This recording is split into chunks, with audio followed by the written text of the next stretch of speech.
You do not want to miss this episode. I've got Chris Cooper, founder of Two Brain Businesses, author of more than 10 books, including Two Brain Business, Help First, and The Simple Six. He's built the world's largest mentorship program for gym owners. You're going to want to hear his story. Hi, everyone. Welcome to Control and Compound. I'm Darren Mitchell, and I am excited today to have Chris Cooper with us. He is just an amazing guy. I've consumed his content. If you're a business owner and you're not following him, you should. He's just got a remarkable story. So welcome to the show, Chris. Thanks, Darren. I'm really excited. So Chris, I love an entrepreneur backstory. I one of my favorite things is go talk to entrepreneurs and like tell me about your business, tell you how you got started, because we all have those stories. It's like, oh yeah, well, like I remember the day we woke up and it was like, well, I guess we're out of business now, and then you pivot and you find a way. So give me your backstory. So you started out as a personal trainer into fitness. Yeah. And after one very long day as a personal trainer, I did the math and realized I couldn't make a living doing this. And my wife was the big breadwinner, and that was fine until we had kids. And then she decided she wanted out of her career. And the only way that I could figure out how to make enough money to support the family was to own a gym, because I figured every business owner was a millionaire, of course. So, with the help of two partners and a $16,000 line of credit, we opened up a gym. And I ran that gym from 5 a.m. till 9 at night for about 3 years. I was making about $40,000 a year, which wasn't quite enough, and, decided that the best way to make 80,000 a year was to have 2 gyms. And so I opened a second location, and that very nearly bankrupted me. It was a multiplier of the time spent. I didn't earn any more money, but I had way more expenses, and so suddenly my $40,000 a year income got dropped down to, almost 0. And, right when things were at their worst, this would have been August 2008, I had, in the exact same week, payroll due, I had property taxes due, and I had, a rent payment due all on the same day. And I didn't have any money in my account. And I said, "Okay, this is it. Like, I'm done. I gotta figure out how to go get a job and get out of this." And I was sitting on this park bench in Sault Ste. Marie, just outside the library. It's late August, so the city is deserted. Everybody's gone to camp, and, I'm waiting for my, like, evening clients to show up, and I'm just thinking, like, "I'm done." And, eventually I had to walk back across the street, up the fire escape to this little apartment gym that we had. And, the phone was ringing when I got there, and that was a call from a friend who was working at the local innovation center, and, um, a local, a CEO was retiring in our community and was going to mentor 5 local entrepreneurs as kind of a legacy project. This was Dennis Turcotte, and, Dennis had taken the steel plant at that time from something like $5 a share to $70 a share over 4 or 5 years, and it was one of these Lee Iacocca deals where it was like, "You're gonna pay me $1 and stock." And he was ready to retire to Florida, and, his legacy project was gonna be mentoring 5 entrepreneurs, and so, I got one of those spots. Just kinda lucked into it. And, it over the next couple of years saved my gym, and saved a lot more than that, because so many things ride on our business, don't they? So as I turned the gym around, one of the things that he was telling me to do was like, you need to write every day. You need to record exactly what you're doing and why, because you're gonna forget, and you're gonna chase novelty, and you're going to make the same mistakes again and again, but you gotta write this down. And at the time, I thought, well, if I really want to take this to the next level of accountability, I should make it public. And so I started a blog called don'tbuyads.com. I called it that because Dennis told me, like, Chris, don't advertise your gym. Your gym sucks. People are going to come in, they're going to join it, they're going to hate it, they're going to leave. Fix your gym and then advertise. And so I published to that blog every single day for almost 4 years. Other gym owners started finding it somehow and reading it. And by early 2012, people were asking me to come and speak at gym owner events. Now, I still didn't have a really stellar gym, but I wasn't going bankrupt anymore. And so the first invitation was to Fort Lauderdale. I flew down. I knew that the other 2 speakers would have, like, a lot of cred and probably some good materials to hand out. I didn't really know how to ship paper, so, like, do I run these off at Kinko's or something? Like, I didn't know. And so the cheapest way that I found to get materials to this gym in Fort Lauderdale was to self-publish. There was a vanity press called lulu.com at the time, and I just copy pasted my 20 most recent blog posts into one document, drew a cover on Microsoft Paint because I had to, and shipped it to the gym. And that book went on to become the best-selling fitness business book of all time, and it sold 26,000 copies. Yeah, and then from there, of course, people started calling for advice and stuff. We can get into that story as much as you want to, Darren, but the turnaround for me was really mentorship. So mentorship. So what were those early blogs like? What were you writing in those early blogs about your gym? Well, they're really bad. I mean, you can go back and look at them all. I leave it live for ultimate accountability, but if you go to don'tbuyads.com and you go all the way back to the original blogs, it's like, Chris, don't be vanilla. And you'll find like most of the time, especially in the beginning, they were love letters to myself. The first thing that Dennis had me working on was kind of the E-Myth type stuff, systemizing everything. And then the next thing that he had me working on was building on that. And the best book that's similar to the process is Buy Back Your Time by a friend of mine, Dan Martell. Yeah, great book. Yeah. So, first he had me systemize everything. Okay, great. And then the next thing that he had me do was hire a cleaner. And I was saying, like, you don't get it, Dennis. Like, I don't have any money. Like that check that I gave you for mentorship should have bounced. And I can't, I can't hire a guy for 12.50 was minimum wage at the time. And um, I need that 12.50. I need to do the cleaning myself. And he's like, no, no, here's what you're gonna do. And so I hired this cleaner named Sean. And while Sean mopped the gym at 9 p.m., I would sit at the desk and I would write an email. Who wants to buy a 10 pack of personal training or whatever? And the very first night, I paid Sean 12 bucks to clean and made $350 in new sales.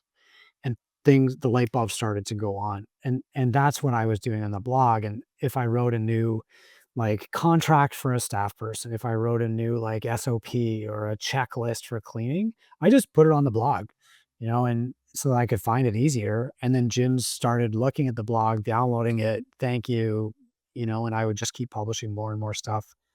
So over time, the content changed to here's how to sell better, help first, and then here's how to market, here's how to make partnerships. Because as I scaled up the business, the things that I were working on got more and more valuable, and so that's what appeared on the blog.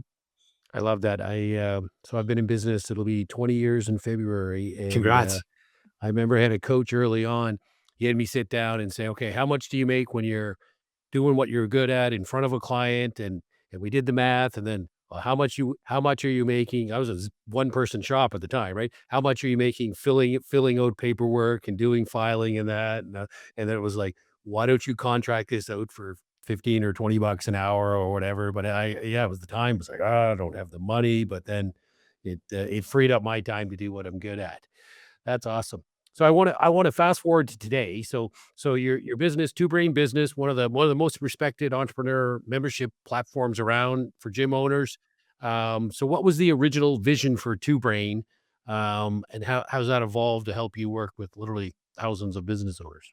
Well, the first book was called Two Brain Business, and it's because we were studying the link between the physical training and cognition at the time, and we were doing a lot of work with people with traumatic brain injuries and kids with autism and all kinds of things.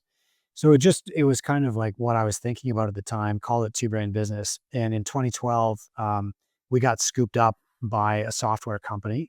This guy was selling websites to gyms, and he said, "People are calling me for business advice. I don't know what to call them.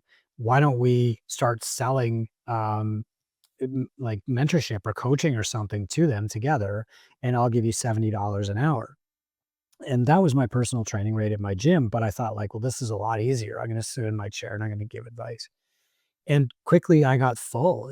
Within the first year, I probably had 35 clients. That's a lot for business coaching. And he said, well, why don't we make a course online? I think we should just like sell a course of you teaching these principles.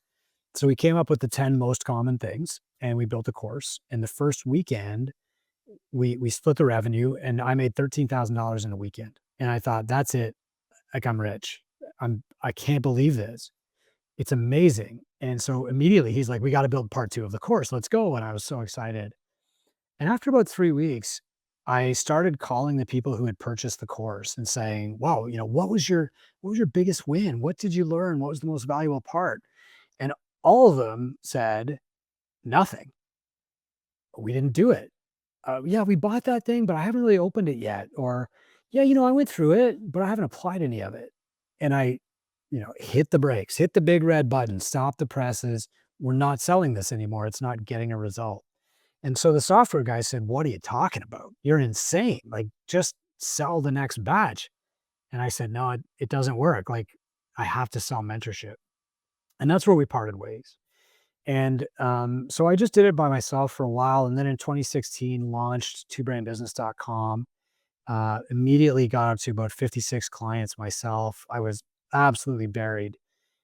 Wound up, one of my clients called me. He's like, dude, obviously you need help.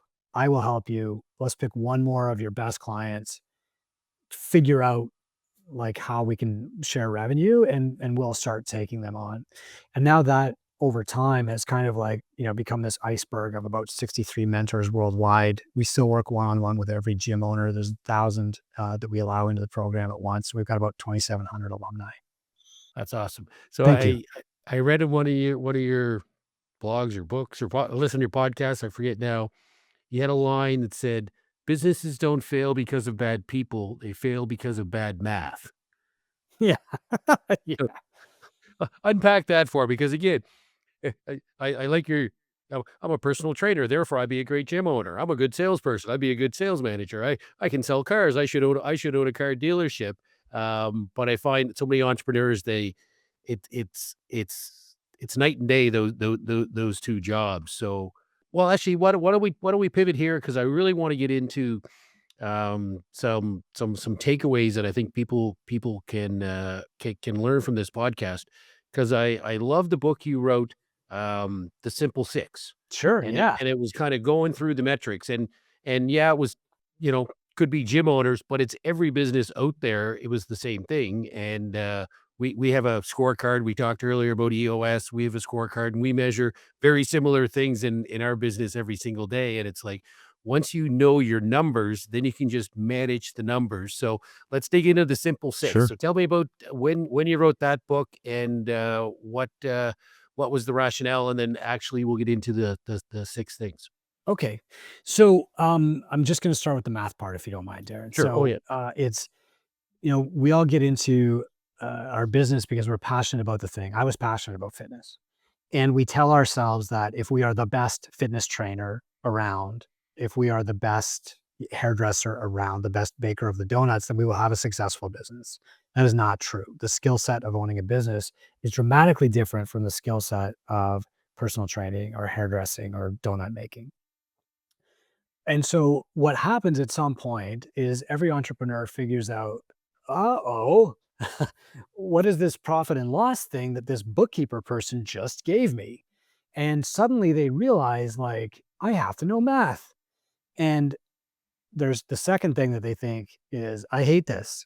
I don't want to do this part. Like, why don't I hire a manager? Why don't I delegate this to somebody else? Why doesn't the bookkeeper just do this for me? And so for years I fought that, and I would just every month, carry the plastic grocery bag of receipts to my bookkeeper and say, that's the money's your problem. But ultimately, what I realized is like it's my responsibility to understand the math, to make sound decisions based on math, and to make sure that there's money in our account because other people's livelihoods are depending on me, not just my staff, but also my clients. When we started encountering this with gym owners, it was especially, you know, especially profound, I guess, because everybody who gets into fitness is just passionate about fitness. Nobody gets into fitness for the money. There's no money in fitness. There is, but like that's never the driving reason.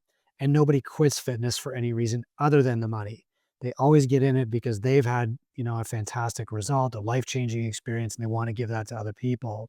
But the reason they quit is not because that wears off or they just lose their passion. That never happens. They always quit because of the money.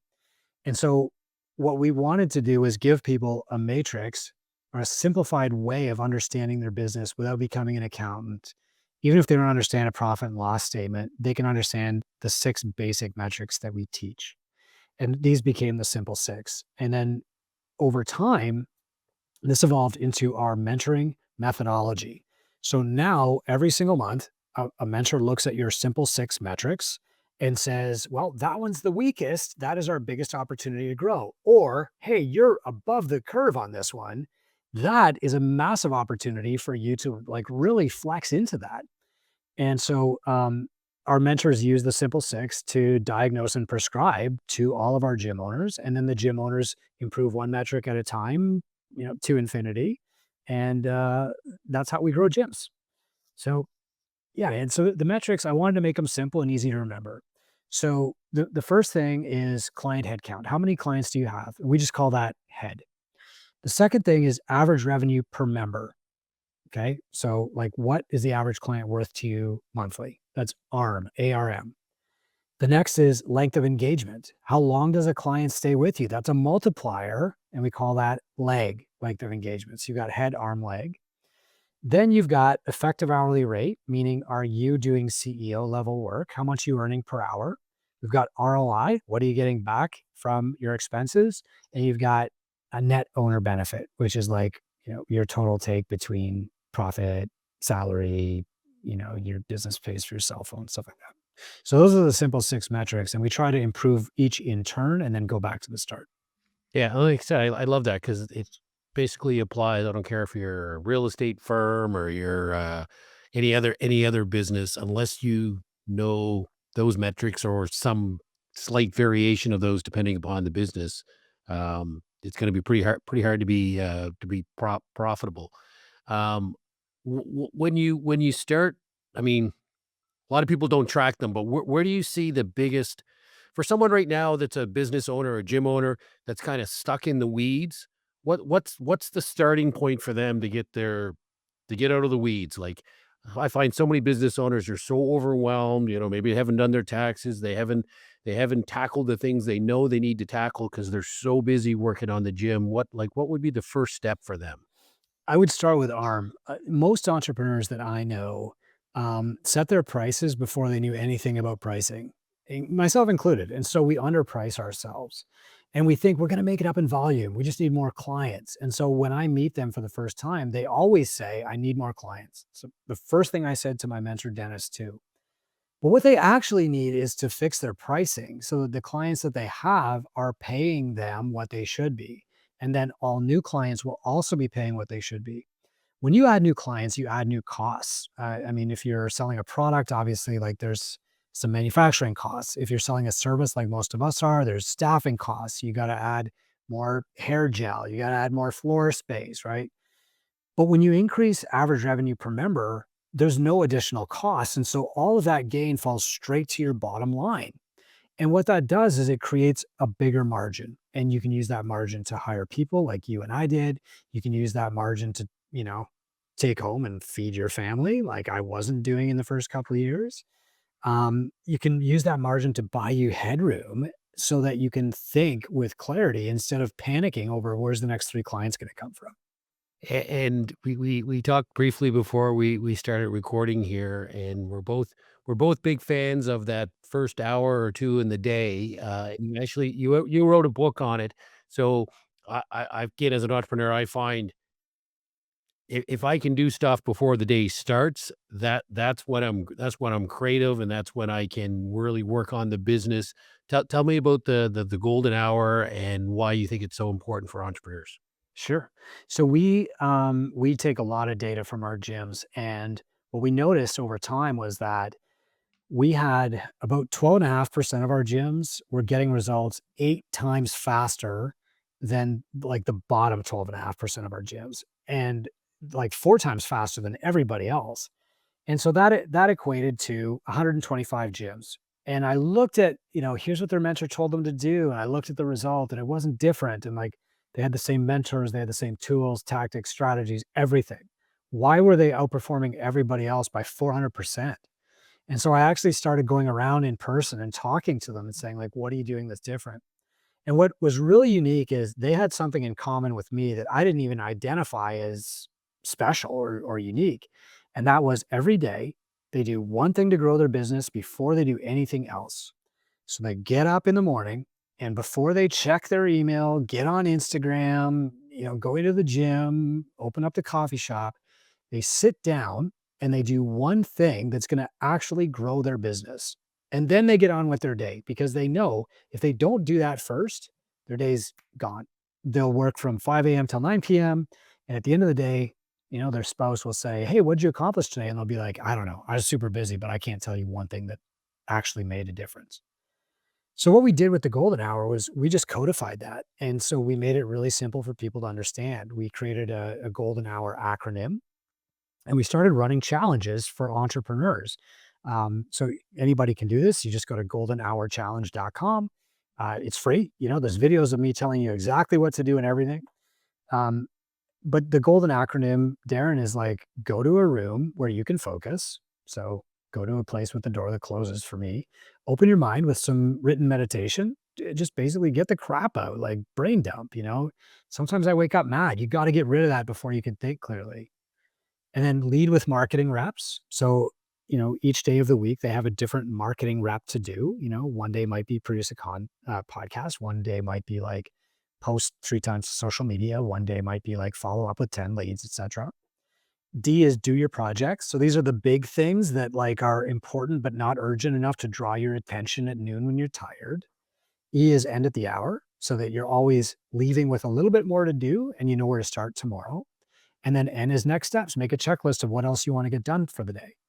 And when people follow this, what they find is that they don't get a lot done the first day, but by the end of the year, they are shocked and amazed at what they've accomplished. And just today in our group, a gym owner named Chris Suter from Iron Hero is the name of his gym. He finished day 365 of his golden hour and he wrote us a massive paragraph. And he's like, my business has changed, my life has changed, my relationship has changed, the voice that lives in my head has changed. That was profound to me. That's just the power of 1 hour of focus. I love it. You talk a lot about systems and processes, and we're huge fans of that in our business. Uh, what's the line we use? I stole it from someone. Never leave a problem without leaving an asset behind. So we're always like record everything. So it's like if a client has a question, I don't want one of my staff just answering it. I want them to answer it, record it, and document it because someone's going to have that same problem again, and you may not be there to answer it next time. So tell me about how important systems are and processes are for a business. Well, that changed everything for me. The first assignment that I ever got from Dennis back in 2008 was basically, the E-Myth. So he said, okay, Chris, like you're going to sit down this weekend and you're going to document every single thing that you do in your business. And, it started with like, where do you park your car and why? And, how do you turn on the lights at the gym? And so I sat down and if you've ever done this exercise, you know how it goes. It just kind of snowballs. And, it took up my whole weekend, but it probably saved my life and it saved my business because I could hand that to the other coaches and no longer worry about would they do it right? Would they handle this the way that I would? Before doing that, we had our first child and I'm kind of still embarrassed to admit this, but like, we were there in the hospital. I stayed with them until noon. And then I went back to work because I thought, well, nobody else can train these clients like I can, and we need the money. I have to go. The reality is that if I had documented like how to train a client and here's the program to follow with this client, I shouldn't have left that hospital room. And it took Dennis telling me that. But over time, what I've found is every new crisis has two opportunities, like you said. The first is document it so that you can set a precedent instead of making a decision over and over and over again. The second is you document it because that becomes amazing content for other people to help them. And that's really what's built the empire for me. I love that. Yeah, I remember doing that exercise, the E-Myth, and you get all the different jobs, and all of a sudden it's like, wow, I'm wearing a lot of hats. and it's liberating as an entrepreneur as we grow, and it's like, okay, I'm gonna find someone else for that seat now, and I'm not gonna do that, and I can focus on the things I should be focusing on. So you've mentored absolutely tons and tons of people. If you look through all the people you've mentored for long-term success, what are the traits or characteristics that, or is it traits and characteristics, or is it following a process? What do you see the most important thing for long-term success in business? Because I see a lot of guys, they can go hard for a while and then they sputter. What's the secret to longer term success? Well, I'm really glad at the way that you phrase that question because it is traits and habits. I have an amazing program. It can get gyms just amazing results. We base this on data from 15,000 gyms. I've got a team of very professional, very successful gym owners who are willing to like serve other gyms. Everything a gym owner needs to be successful. And still, there are gyms who are not successful in our program. And the gyms who are most successful have certain traits and characteristics that others might not have developed as well yet. And so the sum total of these traits and characteristics and habits, I call self-leadership. You know, do you have the ability to focus for an hour in a day? Do you have the ability to set aside your emotion when you're dealing with, a staff person who maybe isn't living up to their potential? Do you have the self-leadership to organize your thoughts through written meditation or whatever? Do you have the self-leadership to go first when you meet a new person to introduce yourself? That kind of thing.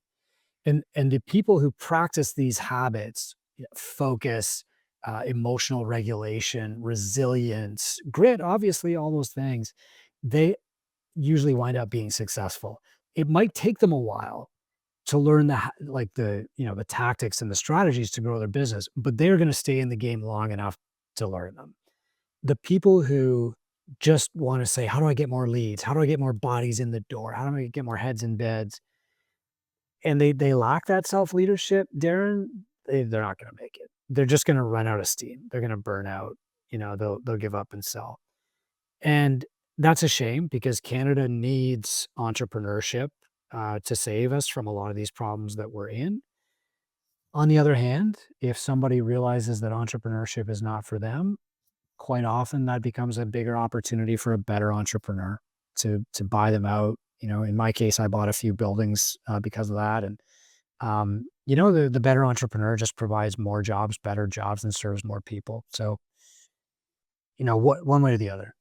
Yeah, I'm with you. I'm a huge fan of entrepreneurs, backbone of the economy, and I struggle every time they make it more difficult for us in the red tape and stuff because it's like Oh yeah, we're trying to create jobs, we're trying to pay taxes. Give us a hand. Okay, so I want to switch now to something a little more fun. We'll wrap up at the end on where people can contact you and stuff. I want to do a rapid fire. Okay, do you still deadlift? not as much. I Before I was a power lifter, I was a cyclist, and I've gone back to cycling in the last 3 years. But I will tell you that my deadlift is nowhere near what it was when I hit my max.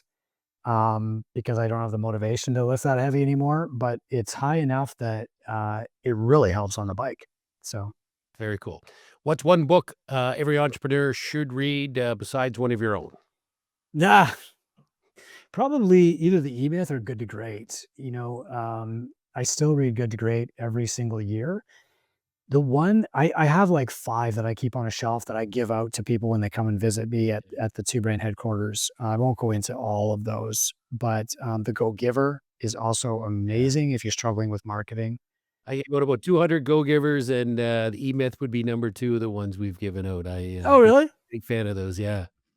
I give out the E-Myth a lot. I give out Rich Dad Poor Dad to every Yeah. kid in our family who graduates high Yeah, school. same here. I love it. If you had to start over tomorrow, what business would you start and why? It would be a coaching business. I'm not sure if it would be a fitness coaching business or a business coaching business, but here's the reality. We're in rough shape in this country for entrepreneurship. The government is not going to fix our tax code. They're not going to fix our bureaucracy. They're not going to fix anything for entrepreneurs. And entrepreneurs are more than just like the backbone of the economy, as you said. They're the foundation of our democracy. I mean, entrepreneurs are what create the free market economy, and if that goes away, so does democracy. That said, like, we don't need government help, right? We don't need union help, but we need some help. And the people who are out there coaching entrepreneurs are the ones applying the greatest leverage to the entrepreneurial ecosystem in Canada. On the fitness side, it's exactly the same. The healthcare system is not going to meaningfully extend our health span. They can extend our lifespan, but quite often in Canada, the last 10 years of your life are the worst 10 years, frankly, as you're in and out of the hospital. And the government's not going to change that. Health Canada is not going to change that. It's really up to the health coaches to apply as much leverage as they can and turn the tide. So any business that I get into has to have an element of servitude to it now, and I think like those are places where I can personally serve and apply the most leverage. The marginal decade, Peter T. I love it. Now, again, I wrote this before you told your story at the beginning, but who would be the most influential mentor in your journey? Probably Dan Martell. So um, now Dan is from Brunswick. New Brunswick. Yeah, I'm just trying to think of the actual town. So in about 2016, I had just founded Two Brain Business. My wife and I were at a great summit in Toronto called the Archangel Summit. We were there to see Seth Godin and Gary Vee. And my cell phone died. And at the lunch break, they said, okay, well, there's a sandwich place across the street. And if you're sticking around, here's this guy, Dan Martell. And we were so transfixed in the first 2 minutes by Dan that we sat there right through lunch and then skipped out on Gary Vee. And when we got to the airport that night, we're flying out of Porter, and I plugged in my phone, and there were two text messages from Dan Martell, and it was I had must have posted on Facebook or something that I was there. His CrossFit coach was like, "Hey, you got to meet Chris," and his text messages were like, "Hey, I'm in the green room. Come backstage." And of course, it was too late. I we were already at the airport. But I called him up and he and I started working together. He took Two Brain from a $250,000 a year company to $1 million a year company in a year, and then we doubled it the next year. This would have been like 2018, 2017. Um, and Dan and I stayed in touch. When he was trying to get buy back your time on the bestseller list, he called me and he's like, "Can you buy X number of copies here to help me out?" No problem. And then he's spoken at our summit, and I just kind of re-entered his program as a client again recently, and so it's been awesome to chat with him. That's so cool. I love the way he can just break those complex things down and just simple. Oh, you do this. Yeah, no, I'm a big fan. All right, last one. Finish this sentence. Success as an entrepreneur means Success as a family person, parent, dad, husband, whatever. You are not successful as an entrepreneur until you have freedom of time, focus, energy, and money. It's not just about money. Like, we enter entrepreneurship to gain leverage for our time, and our attention, right? And our focus. And that's what wealth is to me. And so, if the goal of entrepreneurship is to build wealth, then the way that I measure wealth is in time, money, focus, and attention. I love it. I love that. Yeah. I I remember my last job before an entrepreneur, I was director of sales for an insurance company. Oh And when boy. my daughter was born and 2.5 weeks later, I had to go to directors meetings in Toronto, and I was like, Yeah. and then fast forward a year when I started my own business, and it was like, "You gotta go here," and it's like, "No, my son's playing hockey. I can't do that. We'll have to do it another day." And it was Good for just you, that man. kinda light bulb moment that it's like, "Oh, I don't mind taking a call on a Friday night now because I have the freedom to not work on Thursday when my son or my daughter has something on the go." And it was a big moment.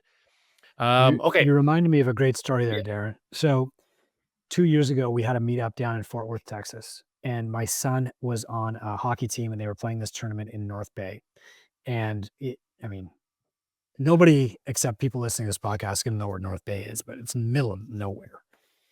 And if I wasn't on the bench, they couldn't play because I was the only like Hockey Canada level 2 coach certified. So what I had to do was charter a plane from the Sioux to fly me down to Fort Worth. It was a 3-seater, So we're coming into Fort Worth between these jumbo jets. The pilot stayed there for 2 days with me. We turned around and flew straight back to North Bay. And like that to me is wealth. That was not cheap. That probably cost me $20,000 or $25,000, but I could do it. And that to me was like, I'm successful enough. This is the kind of wealthy that I want to be. Did they win the game? No. No, but I was there. So we got a ton of listeners that are business owners, probably want to dig into some of your content. What's the best place for people to find the Simple Six, the Golden Hour, all Two Brain Business? What's the best way to follow you on social and websites? Well, if you're into fitness, twobrainbusiness.com, definitely. But I also am very passionate about the entrepreneurial landscape broadly in Canada. And so I have a website called businessisgood.com. I would really appreciate listening to a couple of podcasts there and giving me your feedback.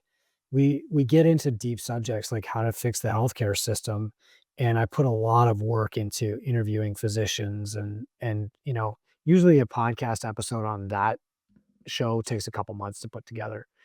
There are a few new ones coming out that are very Canada specific. But if you just want to follow me on Instagram, it's at Coach Chris Cooper, and I try and share helpful stuff for people on there 3 times a day. Yeah, I highly recommend that Business is Good podcast. I was listening to that, and I got to tell you, great title, made me listen to it. What I Learned in Prison. That was a very catchy title, and you weren't an inmate, but I won't ruin the story for the listeners that want to grab it. But yeah, it's a great podcast for entrepreneurs and just Canadians.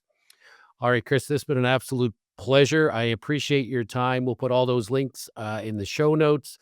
Until next time, I'm Darren Mitchell. Thanks for listening to Control and Compound. Have a fantastic day. Thanks for watching that episode. Don't forget to subscribe to our YouTube channel. Click that like button, hit that bell button so you never miss an episode. And if you want to learn more about us, go to controlandcompound.com. We'll see you next time. Thank you for tuning into this episode. The information contained in this podcast is for informational and entertainment purposes only and is separate and apart from the wealth coach services provided by Darren Mitchell and Associates, Inc. to its qualified clients. Control and Compound Financial expressly disclaims any and all liability or responsibility for any direct, indirect, incidental, or any other damages arising out of any individual's use of this podcast or the information in it. The views expressed here are those of each participant and guest and not necessarily those of or endorsed by Control and Compound Financial, its affiliates, subsidiaries, and their respective directors, shareholders, officers, or employees. For full disclosure, visit controlandcompound.com/podcast-media.